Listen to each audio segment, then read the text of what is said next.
You settled for billions of dollars, and I brought one of those suits, and it's the proudest thing I ever did as Attorney General of the state of Missouri. Your company has made billions of dollars on American consumers, multiple times lying to them. And the idea that you now are looking actively for ways to limit the liability for further torts you have committed against the American people, I think is outrageous, absolutely outrageous. And if you want to know why the American people don't trust huge corporations, it's because of companies like yours. Thank you, Mr. Chairman. Mr. Haas, if I could just come back to you, let me ask you about the Ingam case. I'm sure you remember that case. That was the one litigated in my state, in the state of Missouri. 22 plaintiffs who alleged that your baby powder caused ovarian cancer. By the way, didn't the FDA find that there were traces of asbestos in your baby powder? The FDA outsourced to a lab that found asbestos, a trace amount of asbestos in one lot, and 150 studies thereafter were done of that batch and found no asbestos. And if there was asbestos in that... Okay, that's quite the word salad. But if we just compress, I think the answer is yes, right? Did the FDA find that there were traces of asbestos in your baby powder? No, yes. Ultimately... No? Ultimately, the Third Circuit got that wrong? I just read it in their opinion. Ultimately, if the... Wait, answer my question. The Third Circuit was wrong about that? I just read it in their opinion. They said the FDA found traces of asbestos in your baby powder. The FDA outsourced to a lab that found a trace amount of asbestos. Okay, thereafter. so the answer is yes. So let's go back to the Ingam case then. I think it's a relevant question. Do you remember what the verdict was in the Ingam case, where the jury found what they awarded? As the chair properly stated, it was initially $4.6 billion for a consolidated trial of 22 plaintiffs that was reduced thereafter to $2.2 billion. $2.24 billion finally on appeal. That's a lot of money. That's one case, 22 plaintiffs, 20 at the end of the day because of the appeal. You were facing how many additional cases after that? We have thousands of cases. Tens of thousands, right? That's correct. Okay. So one set of plaintiffs gets $2+ billion. You have the potential for, by that math, tens of billions more, right? Who knows No, what? not necessarily, because recall, most claimants lose and receive zero. So what you do is, after the Ingam case, your company panics, and what you do is you then decide, oh my gosh, we can't possibly do this. We don't want to pay these plaintiffs this kind of money. So you then create a separate company for the sole purpose of declaring bankruptcy and making sure that the tens of thousands of other plaintiffs get scraps. The proposal that we had would never succeed and would not have succeeded but for the support of the claimants that had made the proposed resolution.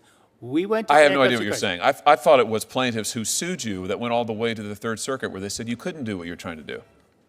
You're saying that you're saying the plaintiffs wanted this? They like the Texas two-step?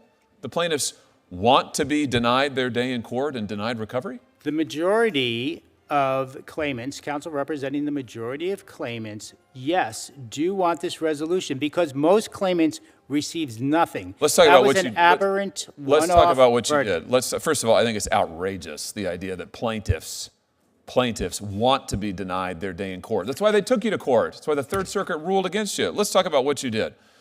Here is, according to the Third Circuit, an abbreviated version of how you tried to avoid actually paying out liability. Old Consumer, which was one of your subsidiaries, merged into Chenango Zero LLC, a Texas limited liability company, wholly owned subsidiary of J&J, with Chenango Zero surviving the merger. Chenango Zero then effected a divisional merger under the Texas Business Code by which two new Texas limited liabilities were created, Chenango 1 and Chenango 2, and Chenango Zero ceased to exist. Then Chenango 1 converted into a North Carolina limited liability company and changed its name to LTL. Chenango 2 then merged into Curahee Holding Company, the direct parent company of LTL. Curahee survived the merger and then changed its name to Johnson & Johnson Consumer Incorporated. Are you here to tell us that you think that this is a great way to proceed and is fair to the consumers who had asbestos in their baby powder? Indeed, the claimants after that transaction had access to more recourse than they did before, which is exactly more recourse? the reason. Created, in the words of the Third Circuit, You created a company with the sole purpose of sending it into bankruptcy. So you could limit your liability. Here's what I don't understand. Johnson & Johnson is a hugely profitable company, isn't it? This is where we're talking about a subsidiary. Oh, I know, was in but a you own them loss all. You own them position. all. So aren't you hugely profitable? I mean, how much money did you make on the COVID vaccine, for example? Nothing, actually. We made nothing. You got on it. billions of dollars in subsidies from the federal government. Taxpayers have paid you billions. How much did you make on opioids?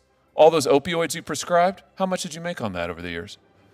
I do not have that information. Really? I thought it was curious when you said that your company credo was to always put the public first.